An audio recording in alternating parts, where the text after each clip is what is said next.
대표님 같은 남자 고객을 만족시키기가 진짜 힘들어요. 왜냐면 취향이 없어. 취향이 꽤나 유니크하세요. 제가 유튜브를 보면 벌써 셔츠 단추를 2개 다 털었잖아요. 이게 일반적이지가 않으시거든요. 좀 쫌생 같아. 그게 취향이야.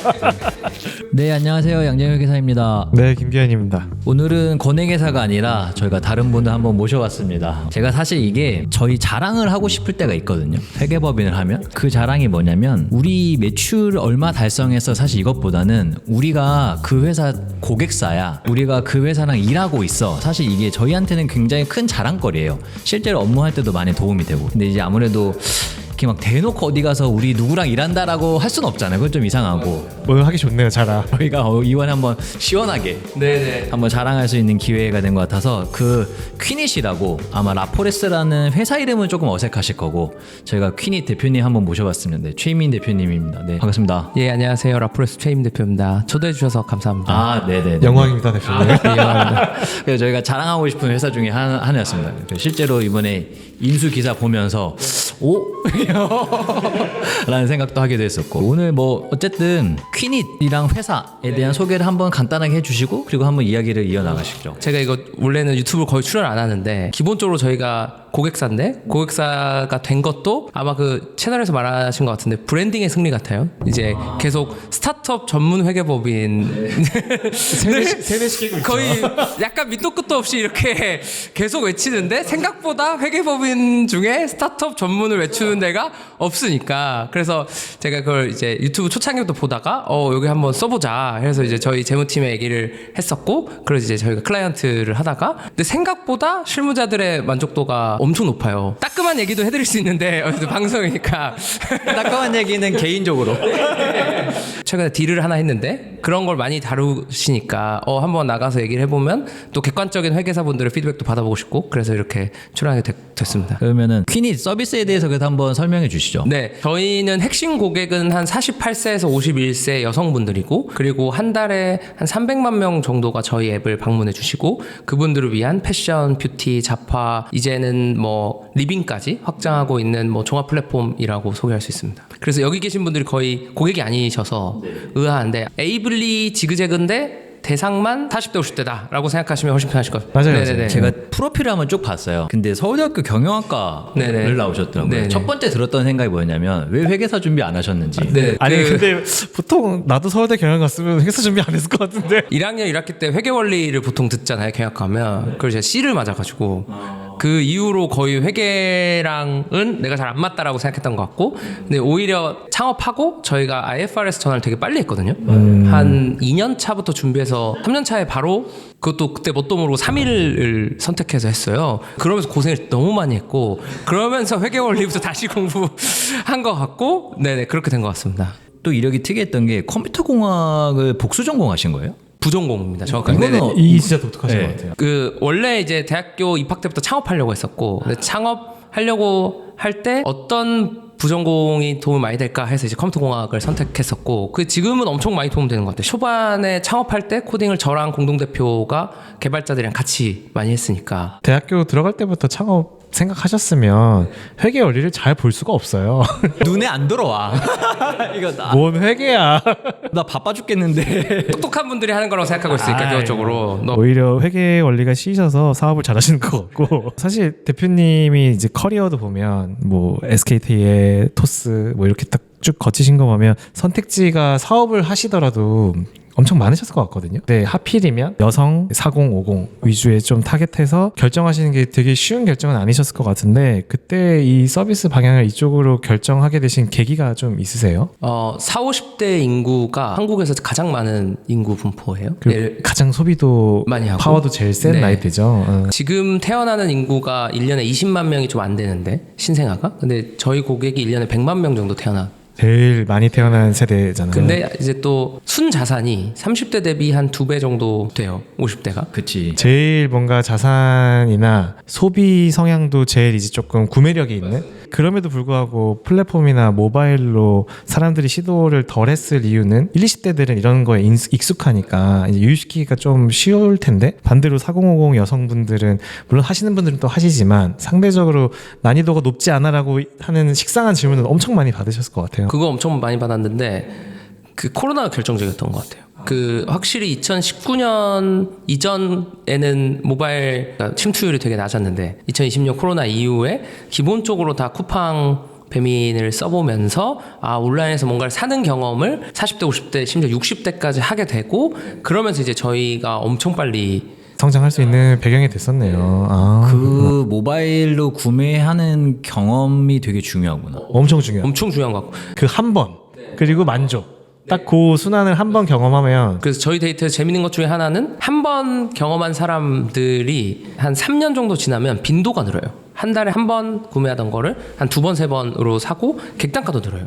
그러면서 저희가 되게 빠르게 성장하는 것 같습니다. 그래서 잘 이렇게 투자 시장에서도 좋은 그림이 많이 나왔었겠네요. 네네 맞습니다. 그러면은 퀴님 말고 다른 아이템 고민한 건 없으셨어요? 엄청 많았고 이게 4번째 창업이고요. 전 대학교 때부터 창업했으니까 3번 다 폐업했고 그래서 이거 4번째 이 아이템을 한 거고 그 전 아이템들은 화장품 떼다 파는 것도 있었고 그 다음에 반려식물 파는 것도 있었고 반려식물? 네네 반려식물도 있었고 그 다음에 뭐 데이팅 서비스도 있었고 되게 다양했었는데 근데 지금 돌이켜 생각해보면 내가 필요한 것들을 만들었어요. 그렇죠. 보통은 20대 때는. 근데 이제 그렇게 되면 어떻게 되냐면 작은 시장을 선택할 가능성이 높아지는 것 같고 반려식물에서 좀 살짝 놀랐어요. 네네네. 저도 그거 잘못 선택했다 생각하는데 한 3번 망하니까 어떤 뷰가 생겼냐면 내가 필요한 거 하지 말고 시장이 큰데 아직 경쟁이 낮은 걸 선택하자. 이렇게 해서 40, 50대 여성 타겟의 모바일 서비스가 2020년도엔 거의 없었거든요. 없었을 네네. 거죠. 그래서 그걸 선택했고 그때부터 좀 좋은 성과가 났던 것 같아요. 왜냐면 제가 말씀 나눠보면서 보통 이렇게 아예 창업에 꽂혀 계신 분들은 이게 첫 번째 성공은 아닐 거란 말이에요. 다들 실패하면서 뷰가 생긴 거여서 제가 그게 궁금했어요. 왜냐면은 40, 50대가 아닌데 40, 50대 연령층을 타겟하는 것도 되게 신선했고 남자인데 여성을 타겟하는 것도 신선했고 그래서 어떤 그래서 루트가 있었을까 이제 궁금해서 한번 여쭤봤습니다. 많이 망하면 됩니다. 저는 개인적으로는 이제 대표님 같이 뛰어나면서도 보장된 길이 아니라 창업으로 오시는 분이 전 피부로 와닿을 정도로 늘어나고 있고 앞으로 더 늘어날 거라고 생각하거든요. 솔직히. 얼마 전에 이재명 대통령이 나와서도 대국민 창업 시대라고 진짜 그거는 저도 완전히 동의하는 부분이어서 대표님처럼 어떻게 창업을 시작했고 이런 거 잘 안 됐고 이때 왜 망했고 지금은 어떻게 하고 있는지라는 이런 스토리도 다들 되게 꼭 들어야 된다고 저는 생각해요. 실제로. 네. 제 주변에 이제 창업하신 분들이 어쩔 수 없이 많은데 대부분 한 번에 자리 잡지는 못하거든요. 이제 자리를 잡는다는 게 뭐 생계를 유지한다라고 정의하면 한 번 못하는데 근데 여기 세 분은 한 번에 자리 잡는 거 저희는 아닐까? 창업은 아니고 근데 그건 있거든요. 저는 이제 지금 딜 위주의 업무를 하고 있다 보니 네. 아무래도 어느 정도 궤도에 오른 대표님들이랑 업무를 하는 경우가 많은데 다 대표님처럼 이거 했다 망하고 저거 했다 망하고가 너무 이제는 진부할 정도로 그냥 평균의 스토리예요. 결국에 이제 고객층에 대한 고민을 해야 될 거 아니에요. 48세부터 52세까지 여성 핵심 고객입니다. 핵심 고객. 네. 어떻게 니즈를 파악하고 어떻게 이 사람들한테 만족시켜 무슨 고민을 하세요? 그러니까 고민의 방법. 결론부터 말하면은 유저 리서치를 진짜 많이 해요. 유저 리서치. 그래서 아예 대표 직속의 유저 리서치 팀이 따로 있고요. 그 팀에서 매주 우리 핵심 고객 혹은 주변 고객이라고 정의하는데 그 고객들을 초대해서 다양한 주제로 물어봐요. 예를 들면 이런 거예요. 봄옷을 살 때 프리미엄 라인업과 중저가 라인업은 어떻게 구별하나요? 그리고 뭐 이런 것도 해요. 브랜드명을 빼고 이미지와 가격만 주고 이게 어떤 브랜드인지 맞출 수 있나요? 이런 테스트도 많이 하고 그래서 엄청나게 많이 유저 인터뷰를 많이 하고요. 그리고 그 과정을 전부 다 스크립트를 받아 적어서 전체 구성원과 공유하고 그거를 제품에 반영하고 이 사이클을 매주 해요. 왜 이런 행동을 하지? 라는 의문이 들면 또 서치를 리서치를 하는 방식이에요. 그래서 이제 가장 최근에 저희가 했던 거는 홈쇼핑을 저희가 인수했잖아요. 결국 티커머스 인수한 건데 홈쇼핑사가 뭐 한 10개에서 12개 정도 회사가 있는데 과연 고객은 이 회사들을 구별해서 인지하고 있나? 차별점을 느끼고 있나? 이걸 인터뷰했을 때 느끼고 있는 유저가 30%가 안 되는 것 같다. 별로 없을 것 같습니다. 그러니까 대부분 내가 TV를 보면서 뭔가 주문했는데 이걸 내가 어느 홈쇼핑에서 주문했는지를 까먹어요. 그러니까 내가 CJ에서 산 건지 현대홈쇼핑에서 산 건지 잘 몰라요. 왜냐면 이게 현대홈쇼핑에서 사니까 더 제품이 좋을 거야라고 생각하는 고객은 없을 것 같긴 하거든요. 그러면서 깨달은 게 이게 꽤나 무차별한 시장이면 우리 같은 작은 회사도 들어갔을 때 어느 정도 승산이 있을 수도 있겠다. 뭔가 차별성을 가지고 오히려 차라리 왜냐면 이게 내가 대기업 CJGS라서 사는 게 아니니까 그래서 그런 것들을 도움 진짜 많이 받습니다. 그러네. 생각해보면 저도 저는 사실 홈쇼핑은 구매는 안 하는데 재밌게 한 번씩 보는 거는 여행 상품 소개하는 거 보고요. 근데 그거를 볼 때 그냥 패키지 뭐 가격과 행선지와 이런 거를 보지 이거를 팔고 있는 뭐 왼쪽 구석탱에 있을 텐데 맞습니다. 롯데홈쇼핑인지 현대홈쇼핑 한 번도 그거를 인지를 하려고 노력했던 적도 없었던 것 같고 맞습니다. 궁금하진 않았던 것 오히려 그 자신감이 있으셨겠네요. 평상시 몇 년 동안 4050 집중해서 리서치를 하셨으니까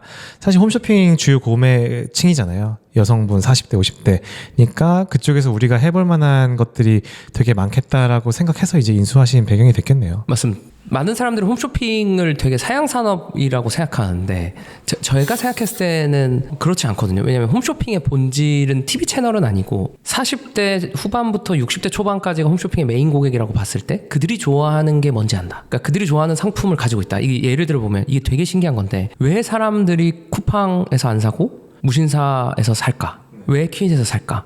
왜 홈쇼핑에서 살까? 그러면은 핵심은 취향이 꽤나 중요하거든요. 그러니까 예를 들어서 대표님은 무신사에서 안 사실 것 같은데 맞나요? 무슨 사요? 저 같은 경우도 어렸을 때는 무신사나 전 동대문에서 옷을 샀던 세대인데 근데 이제는 그건 못 입겠더라고요. 그러니까 지금 저도 무신사의 베스트들은 잘 못 입어요. 무신사 베스트 입기 쉽지 않아요. 쉽지 않아요. 똑같은 느낌을 50대 여성들이 받아요. 50대 여성들에게 에이블리 앱을 딱 보여주면 에이블리를 가리고 보여줘도 무슨 얘기를 하냐면 나에게 어울리는 옷이 없다. 그렇구나. 나 이거 못 입는다. 왜냐면 너무 타이트하고 좀 노출이 있고 그거 못 입는단 말이죠. 그게 똑같이 에이블리 지그재그로 오는데 네이버 쿠팡에도 똑같이 느껴요. 근데 퀸잇을 딱 보면 아니라고 느끼면 이거 내가 입을 수 있을 것 같다. 그 모먼트를 3초 내에 주는 게 저는 되게 중요하다고 내가 생각하거든요. 평상시 좋아하는 취향이 바로바로 빠르게 인식이 되는 거네요. 네. 근데 이게 패션에만 국한하냐라고 하면 아닌 게 그 올리브영이 화장품 시장을 엄청 장악했는데 그 저희 유저 인터뷰 해보면 화장품을 올리브영에서 많이 안 사요. 저는 진짜 너무 충격적이었는데 왜 안 사냐 하면은 올리브영 메인 매대에 있는 상품들이 어떤 건지 한번 곰곰이 가서 보시면 생각보다 색조, 그 다음에 여드름, 모공 이런 건데 50대는 관심이 없어요. 50대의 관심은 주름, 탄력, 그 다음에 요즘엔 디바이스가 난리인데 그런 것들을 이제 올리브영의 메인 매대에 없으니까 나의 취향이 맞는 상품을 바로 찾기가 어렵다. 이게 꽤나 중요한 요소라서 홈쇼핑의 본질은 뭐냐? 그러면 이 50대, 60대가 좋아하는 상품을 누구보다 오랫동안 그리고 가장 많이 가지고 있다. 그래서 여행 상품 보셨잖아요. 패키지 상품 그렇게 잘하는데 없어요. 홈쇼핑이 진짜 꽤나 잘합니다. 그리고 거기 있는 화장품, 뷰티 상품 요즘 또 건기식 건기식 요즘 알부민이 되게 핫하거든요. 몰라요. 10대 20대 관심도 없어요. 왜냐하면 필요가 없으니까 몸이 건강하거든요. 그런 걸 홈쇼핑 회사는 다 알고 있다. 다만 이제 TV를 안 보기 때문에 좀 줄어드는 건데 그런 거는 좀 다른 부분으로 보완을 하면 업의 본질은 되게 좋다라고 생각합니다. 나의 취향과 어찌 보면 어색함 이제 그런 것들이 굉장히 허들이겠네요. 허들이죠. 그래서 대표님 같은 남자 고객을 만족시키기가 진짜 힘들어요. 왜냐면 취향이 없어. 취향이 꽤나 유니크하세요. 제가 유튜브를 보면 없는 건 오히려 대표님에 가까울 수도 있고 꽤나 완전 있죠. 자기는 없다고 주장하는데 벌써 셔츠 단추를 2개 더 풀었잖아요. 이게 일반적이지가 않으시거든요. 그렇죠. 그러니까 보통 남자는 하나 보면 조금 좀 쫌생이 같아요. 그게 취향이야. 그렇게 생각해 보면 대표님 아마 새로운 패션 앱을 딱 보셨을 때 10초 안에 내 스타일의 옷이 안 보이면 바로 삭제해서 다시 안 들어갈 가능성이 되게 높아요. 그래서 네이버에서 아마 옷을 바로 못 살 거고 자기가 좋아하는 브랜드들의 자사모를 가시거나 그걸 즐겨찾기 해놓거나 무신사에서도 그것들만 보시거나 아마 이럴 확률이 되게 높거든요. 쉽지 않은 고객이죠. 그럼 홈쇼핑이라는 채널에는 그런 50대, 60대 분들의 취향이 녹아져 있는 게 이미 세팅되어 있는 하나의 공간이자 회사로 보신 거네요. 네네네. 그거를 우리가 좀 더 키워보자. 이게 이제 저희가 생각하는 방식입니다. 결국에 이제 SK스토어 인수 이야기를 해야 되는데 인수를 해야겠다. 그러니까 홈쇼핑을 내가 한번 사야겠다라는 생각이 먼저 드셨던 거야? 아니면은 저쪽에서 야 너네가 이거 잘 맞을 것 같은데 너네가 한번 사볼래?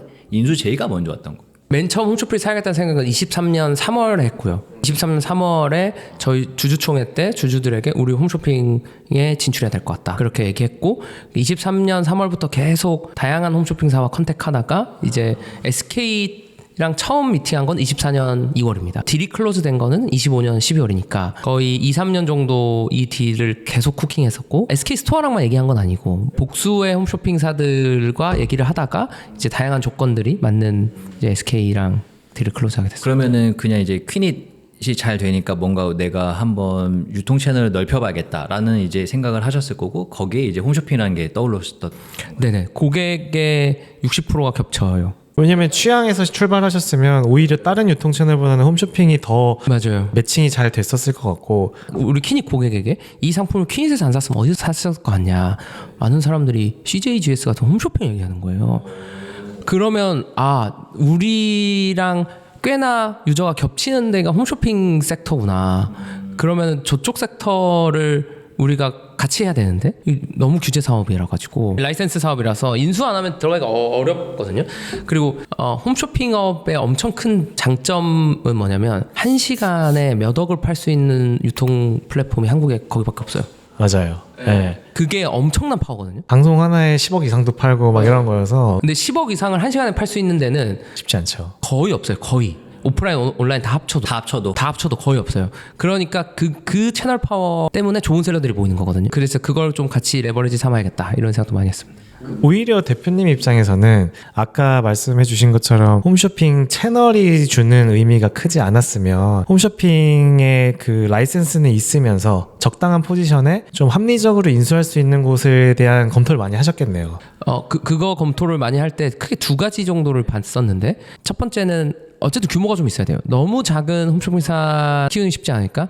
두 번째는 구성원들의 역량이 좀 있어야 돼요. 왜냐면 이게 결국 홈쇼핑이 기술 기업이 아니고 그냥 뭐 특허가 있는 건 아니고 철저히 휴먼 리소스와 역량으로만 움직이는 거니까 그쵸. 좋은 사람들이 있는 곳이어야만 우리가 같이 시너지를 내니까 그 두 가지 측면에서 이제 SK 스토어를 선택하게 된 거죠. 대표님 말씀이 인상 깊었던 게 1시간에 10억을 팔 수 있는 유통 채널이 대한민국에서는 없다. 거의 없죠. 거의 없다라는 이제 그게 결국에는 돈을 쓸 수 있는 수준이랑도 연결될 것 같은데 결국 이게 4050 그러니까 아까 서두에서 말씀하신 구매력 있는 사람들이 많이 보는 채널이라는 게 숫자로도 나타나는 건가요? 일례로 얼마 전에 무신사를 커버하셨으니까 무신사가 제가 기억이 잘 안 나요. GMV가 한 4.5조 정도 되고 매출이 1.1조 정도 되고 영업이익이 한 1,000억 정도 됐던 것 같은데 홈쇼핑 회사가 한 11개 정도 있는데 CJ 정도가 거래액이 4.2조에 매출이 1.02조에 영업이익이 800억에서 900억이에요. 24년도 기준일 텐데 25년 발표 안 했으니까 그 정도 되는 회사가 11개 정도가 있어요. 경중은 다르지만 그러니까 이 홈쇼핑 시장이라는 게 사람들이 올드하고 그래서 되게 등한시하는데 사실 사이즈를 보면 전체 GMV가 20조가 넘어요. 홈쇼핑 시장만. 그러니까 너무 큰 시장인. 그렇죠. 무신사는 무신사 하나 있는 건데. 네, 여기는 비슷한 크기의 회사가 최소 5개, 6개 정도는 있다. 그럼 이제 우리가 거기서 하나는 해볼 수 있지 않을까 이런 생각인 거죠, 저는. 이게 기존의 홈쇼핑 회사를 운영하는 기업들은 대부분 다 이제 레거시 기업들이 많고 또 이제 대표님처럼 이제 이런저런 시너지를 통해서 내가 홈쇼핑을 좀 더 경쟁력 있게 키워봐야지. 홈쇼핑을 통해서 퀴닛이 커지는 것도 있겠지만 이 홈쇼핑 자체에 대한 전략도 되게 다양하게 많으실 것 같아요. 그러니까 어떻게 하면 사실 지금은 CJ나 GS보다 점유율이 낮으실 텐데 이거는 어떻게 우리가 좀 더 엣지 있게 만들어서 SK 스토어 자체를 좀 올리겠다라고 하는 부분도 좀 있으세요? 저희가 봤을 땐 크게 세 가지 측면인 것 같은데 하나는 결국에 홈쇼핑업이 어떻게 될 거라고 전 생각하냐면 과거처럼 한 번에 10억, 20억 팔기는 이제 쉽지가 않아요. 왜냐면 기본적으로 취향이 파편화되기 시작하니까 너무 다양하니까 그러면 중소셀러들이 늘어나야 돼요. 근데 홈쇼핑이 생각보다 중소셀러가 어려운 게 그만큼 물량을 들고 있어야 되니까 그쵸. 재고 부담 때문에 잘 못 들어간단 말이에요. 그럼 이제 그런 것들을 모바일에서 좀 지원을 해줘야 돼요. TV에서 못 팔면 모바일에서 좀 지원해주겠다. 그러면서 이제 중소셀러 비중이 꽤나 높아지는 게 어쩔 수 없는 흐름이고 그거를 케어를 좀 해줘야 되는 게 하나가 있을 거고 그 다음에 그 스토어의 측면에서 보면은 퀴니카 스토어는 되게 상호 보완적이에요. 예를 들어서 스토어는 뭐가 강하냐면 리빙, 건기식, 여행 이런 게 되게 강해요. 퀴닛은 그게 점유율이 0%예요. 거의 없는 영역인 거잖아요. 네, 여행은 0%고 건기식도 0.5%고 그 다음에 리빙도 한 5% 정도고 그러니까 거의 없어요. 대신 퀴닛은 고객과 취급고의 87%가 패션이에요. 근데 스토어는 패션 비중이 맞아요. 진짜 낮아요. 그렇구나. 경쟁사들 대비. 그러니까 서로 부족한 거를 이제 저희는 패션을 좀 공급해드리고 스토어는 건기식과 리빙을 저희한테 공급해주시고 이런 식으로 좀 시너지가 날 거라고 저희 생각하고 그다음에 세 번째가 이제 결국엔 테크적인 요소를 저희가 좀 넣어서 도움 드릴 수 있다 이런 거 생각합니다. 알겠습니다. 이게 제일 궁금했어요. 좋다. 진짜 많이 들으셨을 것 같은데 정육각 이야기는 너무 많이 들으셨죠? 너무 많이 들었죠. 정육각 제2의 TMF 구성원들도 가장 우려하는 게 노조원들도 그걸 우려 많이 하시죠. 결국에는 정육각 딜과 다른 거는 인수자금 전체가 타인 자본이 아니라 다 자기 자본이라는 게 이제 결국에 라포랩스가 얘기하는 우리는 정육각 딜이랑 다르다라고 하는 건가요? 그게 맞고요. 그거의 플러스 알파는 기본적으로 영업 현금 흐름이 제 이제 회계사분들이라 너무 든든한데 너무 억울한 점이 많았어가지고 저는 이제 회사에서 가장 중요한 지표 중에 하나는 영업 활동을 할수록 통장에 돈이 쌓이느냐. 사실 이게 엄청 중요한 것 같거든요. 왜냐면 제가 IFRS 도입해 보니까 억울한 비용이 너무 많아요. 너무 많죠. IFRS 이따 얘기할 건데 아무튼 너무 많고 이거 비용이 아닌데 비용 잡으라는 게 너무 많으니까 이제 영업 현금 흐름이 이제 라포랩스가 24년에 50억이 넘었었고 플러스 그 다음에 작년 기준으로는 한 120억인데 저희가 그 계약금을 냈으니까 계약금을 제외하면 이제 120억 넘고 그러니까 매년 어쨌든 50억 이상 100억 이상 현금 쌓이고 있다는 거죠. 라포랩스가 뭐 스토어도 100억씩 매년 현금이 쌓인다. 그러니까 이 두 회사가 합병했을 때 현금이 계속 많이 쌓이는 회사니까 기본적으로 정육각과 TMF 사태의 핵심은 현금이 없다. 맞아요. 그런데 현금이 없어지지 않고 인수 자금이 만약에 대출이다. LBO다. 이러면 이제 그 이자 비용 때문에 현금이 차감되는데 전액 현금이란 말이죠. 저희 다 증자하셨었던 것 같고. 네, 풀 증자에 가지고 있는 자기 자본으로 하니까 이자 비용도 없으니까 이건 너무 이 개꿀? 개꿀까지는 아닌데 너무 억울하다. 저도 억울할 것 같아요. 그러니까 사람들은 그냥 규모의 차이로만 매칭시키기 좋잖아요. 정육각, 제2의 정육각. 너무 억울했고 근데 그 근본은 결국에 저의 그릇의 차이에 있는 것 같은데 근데 제가 이제 한 3번을 망했잖아요. 그러면 4번째 창업할 때 무슨 생각하냐면 이제 그만 망해야 된다. 그렇죠. 그게 깔려 있는 경영과 맞아요. 좀 차이가 나거든요. 저는 이제 그만 망하고 싶으니까 그럼 그만 망하려면 어떻게 해야 돼? 회사에 현금이 많아야 돼. 회사가 망하는 건 무조건 현금 때문이야. 무조건 현금이에요. 캐시플로우랑 캐시예요. 두 개가 핵심이고. 맞아요. 현금이 없으면 죽어요. 맞아, 그냥 죽는 거거든요. 그거 방법이 없어요. 그 현금이 없으면 투자사랑 네고시에이션도 안 돼요. 특히 최근 투자 분위기. 맞습니다. 그래서 저희가 인수 후에도 현금이 한 700억 정도 있어요. 그러니까 대금을 다 납입하고도. 그러니까 너무 꽤나 안전한데 이게 대표의 깜냥이 작아가지고 이게 쫄보 마인드거든요, 기본적으로. 그러니까 그걸 좀 잘 알아주셨으면 좋겠다. 아니에요. 그게 M&A를 잘하는 첫 단추라고 전 생각하는 사람이고. 예, 예. 그리고 사실 저는 중간에 좀 궁금증이 해소됐었던 게 23년도부터 기존 주주들한테 미리 이야기를 하셨던 거잖아요. 맞습니다. 나는 이러한 그림으로 홈쇼핑사를 인수할 건데 홈쇼핑 회사들이 뭐 어디 뭐 1, 20억 주고 살 것도 아니고 뭐 그때부터 이미 주주분들이랑 소통이 되셨을 거라 이번에 증자 과정도 좀 더 매끄럽지 않나 싶고. 제 주변에 이제 회계사 친구들 선배 많으니까 되게 많이 혼나거든요. 자본 조달 비용 측면에서는 이거 되게 멍청한 딜이다. 왜 증자했냐? 왜 증자했냐? 왜냐면 이제 스토어도 에비타가 한 2, 300개 나오고 그러니까 이걸 레버리지 삼으면 저희가 이제 제1금융권에서 한 이율 5%대로 나온단 말이죠. 5%로 한 400억까지 나와요. 400억, 500억까지. 그러면 사실 희석을 확 줄일 수 있잖아요. 그래서 진짜 많이 혼났는데 저는 그게 사실 궁금했어요. 아까 이야기를 들으면서 그렇게 영업 현금이 잘 나오는 거 하면은 사실 결국에 유상증자 받는다는 건 대표님 지분 줄어든다는 건데 그냥 지분 관점에서 보면 지분 방어 관점에서 보면은 그렇게 치면은 그냥 차입도 나는 나쁘지 않은 선택이지 않을까라는 이제 생각을 했을 것 같은데 결국에는 차입의 선택을 안 한 거는 과거의 실패 경험이 있는 겁니다. 그렇진 않고 살짝 지금 후회도 하실 것 같기도 한데 약간은 한 300억 정도는 쓸 걸 그랬나라는 생각이 있으실 것 같은데. 섞을 수도 있지 않았나요? 그럴 수 있고 완전 고민 많이 했는데 생각보다 그 SK 스토어의 구성원들의 불안감이 커요. 불안감. 만나보니까 만나보고 얘기해보면 대출을 받았다라는 거 자체가 꽤나 심리적으로 받아들이기 어려운 것 같아요. 그리고 공감해요. 내가 대기업에 있다가 저희 같은 중소 사실 되게 힘들어 보이는 회사에 오면 현금은 있나? 이런 생각이 들 테니까 그것 때문에 희생을 많이 한 것 같고 그다음에 또 하나 이게 결국에는 공적인 영역이에요. 왜냐하면 홈쇼핑이라는 게 그 전파를 국가가 할당해 주는 거거든요. 그쵸. 그러니까 이 공적인 영역에서 정부 측면에서도 꽤나 안정성을 중요시해요. 게다가 이런저런 사태도 많았었으니까. 네네네. 그러니까 홈쇼핑 회사의 모회사가 흔들리지 않는 거를 꽤나 선호하는 성향이고, 그건 난 당연한 거라고 생각해요. 공공의 입장에서 보면은. 그래서 그런 측면에서 이제 저도 조만호 원장님처럼 50% 이상 지분이고 싶은데 어쩔 수 없이. 아, 그러면은 실제로 이 인수하는 과정에서 자금 조달까지도 다 보나요? 이 돈 어디서 났고. 대주주 변경 승인 심사라는 절차가 있고 거기에 서류를 제출하게 돼 있습니다. 그 서류 안에 나는 돈을 뭐 유상증자로 받았고 이제 그런 거 다 이제 적고. 네. 제가 그 기사 본 것 같아요. 그냥 SK 스토어 직원들의 걱정을 본 것 같아요. 그러니까 기사의 요는 뭐 대기업 직원이었는데 나는 대기업 다닌다고 생각하고 있었는데 맞습니다. 하루아침에 뭐 중소기업 그게 결국에는 그런 불안감 중에 하나가 인수하는 회사, 모회사가 되는 회사의 자금 조달. 그거를 해소시켜 드리는 게 또 저희의 의무라고 생각해요. 그쵸. 그게 이제 인수하신 대표님의 또 역량이기도 하고. 맞습니다. 교과서에서 나오는 대로 사실 의사결정이 잘 안 돼. 기존 주주의 불안감과 그 기존 종업원의 불안감이라는 건 사실 교과서에 없는 거잖아요. 숫자로 뭐 환산할 수도 없는 거고. 맞습니다. 근데 중요하죠. 왜냐면 결국에 일은 사람이 아니까. 일은 사람이 하는 거고. 동기부여를 엄청 중요한 영역이죠. 뭐 어쨌든 M&A 얘기 계속 하다 보면 그 팀앱도 그렇고 뭐 정육각도 그렇고 이 정산 때문에 일이 커진 거라고 생각을 하거든요. 어쨌든 이 플랫폼을 움직이는 건 셀러분들이 있어야 되는 건데 그분들이 정산 문제가 있었는데 제가 이제 알기로는 라포레스는 이 운영자금이랑 정산자금용 계좌를 별도로 관리하셔서 이거 절대 안 건드린다고 들었어요. 근데 이게 이제 기업을 경영하는 입장에서는 되게 묶인 돈이 될 수도 있는 여지가 있는데 그렇게 고집하는 이유가 따로 있으세요? 원래 이거를 좀 고집하셨었나요? 처음부터?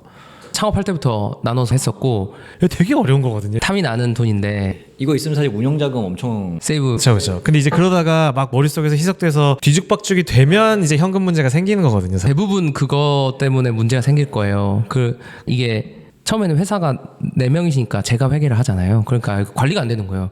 고객 돈 들어오는 거랑 우리 운영자금. 그래서 처음부터 통장을 나눠서 그래서 PG사에서 결제되는 거는 A 통장에서 들어오고 아예 투자금이랑 우리 운영자금은 B 통장에 있고 이제 A 통장에서 우리 수수료만큼 예를 들어 20%면 20% 수수료만큼만 B 통장으로 옮겨놓고 이런 방식으로 계속 했는데 근본은 이제 공동대표랑 얘기 많이 했는데 이거 우리 돈이 아니다. 우리 돈이 아니라서 우리가 의사결정할 수 없고 근데 이제 이 돈으로 이자는 줘요. 그렇죠, 그렇죠. 그거는 고마운 거다. 근데 그 이상으로 이걸 레버리지 삼기는 쉽지 않다. 이게 하나고 또 하나는 매년 공시를 하잖아요. 근데 공시를 했는데 회사가 현금이 없으면 이 셀러들이 얼마나 불안할까? 불안하죠. 엄청 불안할 것 같아요. 그러니까 우리는 현금을 운용을 안 하는 거가 멍청해 보이는 일이지만 그래도 그냥 프리캐시로 최소 몇백억 있어야 된다. 그게 없으면 아마 셀러들이 엄청 불안할 거다. 그렇죠. 네, 그거 두 가지 때문에 계속 나눠서 운영하고 그거 꼭 해야 된다고 생각해요. 근데 이게 말이 쉽지. IFRS 도입하고 3일을 쓰면 내부 통제를 빡세게 궁금한 게 왜 3년 차에 그러니까 창업한 지 3년 되는 해 네, 맞습니다. IPO 하실 것도 아닌 것 같았는데 왜 갑자기 그 큰 돈을 들여서 IFRS를 도입하신 거예요? 제 손발을 제가 묶는 거죠.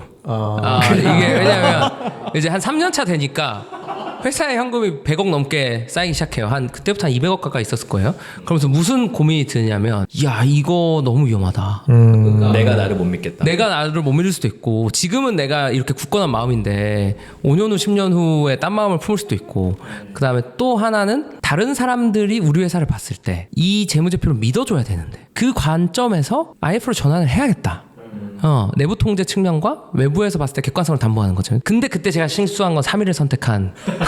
굳이 가장 힘든 길을 택했어야 된다. 실수라기보다는 군대만 갔다 오면 되는데 굳이 해병대를 갔다 와야 된다. 정확한 표현인데요. 그때 그걸 선택했는데 이걸 아직까지 하고 있는데 와 너무 힘들었고 특히 플랫폼 기업 실사 그리고 저희가 또 재고가 또 있으니까 이 실사를 받는다는 거 그때 한 직원이 한 50명이었나?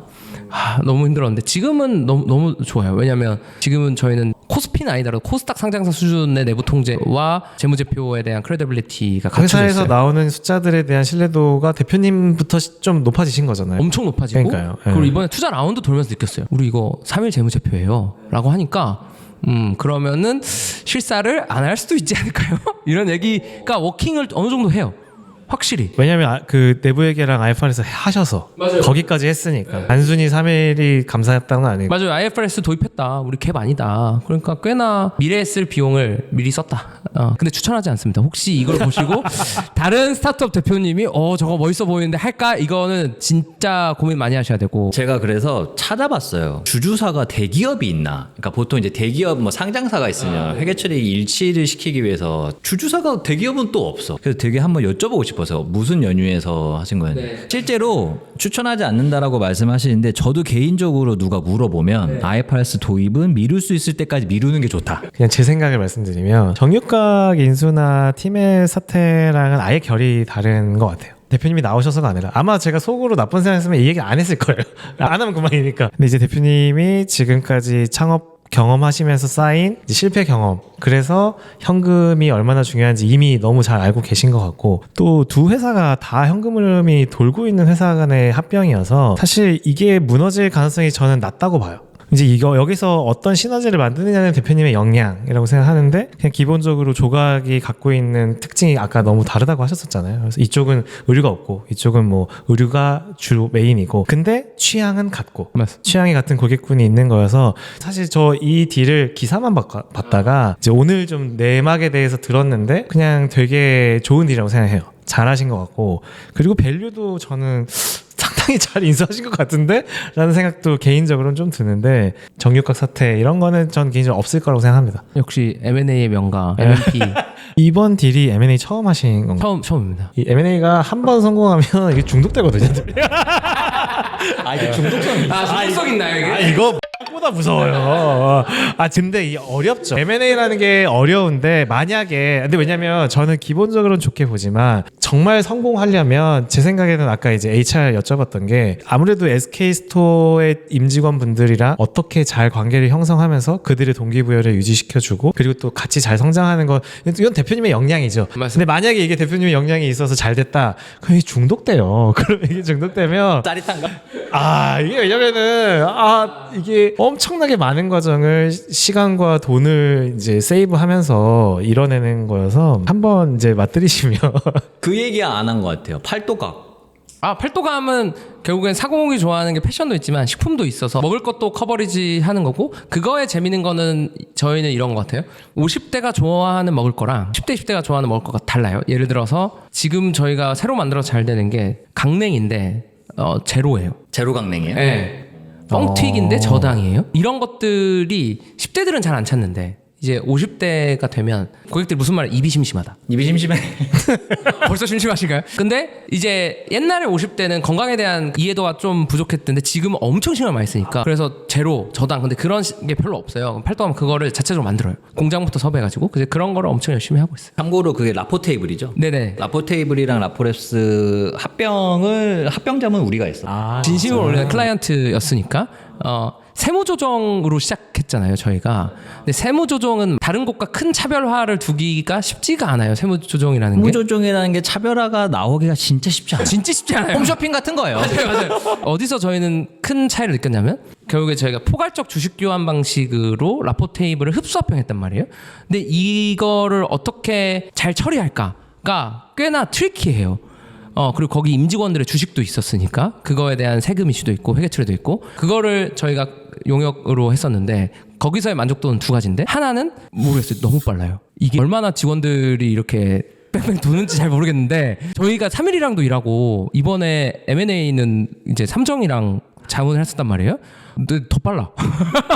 그래서 빨리빨리 해야 돼, 빨리빨리. 대표님이 얼마나 지독한지 엄청 빠르고, 두 번째는 선제적으로 리스트를 만들어준다는 게 있었어요. 예를 들어서 보통은 우리가 이거 어떻게 해요? 물어보면 이제 답변이 오는데, 여기는 체크리스트가 있어요. 그래서 체크리스트를, 그걸 제가 직접 봤거든요. 체크리스트를 이거 체크하셔야 되고요, 이거 미리 준비하셔야 되고, 그래서 우리가 실무팀에서 이 체크리스트대로 하면은 꽤나 사라졌어요. 그러니까 경험이 많거나 준비가 좀 잘 돼 있다, 이런 생각이 많이 들어서 저희처럼 경험 없는 스타트업 입장에서 진짜 좋았어요. 그게. 근데 일단 너무 감사합니다. 너무 감사하고 간단하게 홍보를 하자면 그만 좀 해.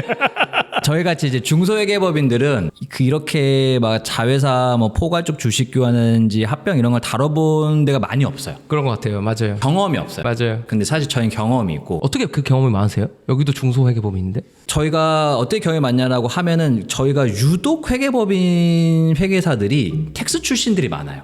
빅펌의 텍스 출신들이. 그래서 이제 마일스톤 입사 전부터 있었던 이제 경험들이 이제 많고 그리고 실제로도 이게 바탕이 돼서 이런 합병 관련 잡문을 많이 하거든요. 그래서 내부적으로 쌓인 경험도 있고 그리고 그거를 저희가 그래도 나름대로 다 정리를 해놔요. 그래서 이제 아마 제가 뭐 쥐어짜서 속도가 빨라졌다기보다는 그런 게 있어서 조금 빨라지지 않았나. 그것도 그건데 제 생각은 이제 이건 내부 요인이라면 외부 요인은 이제 저희가 이제 10년 차거든요, 이게.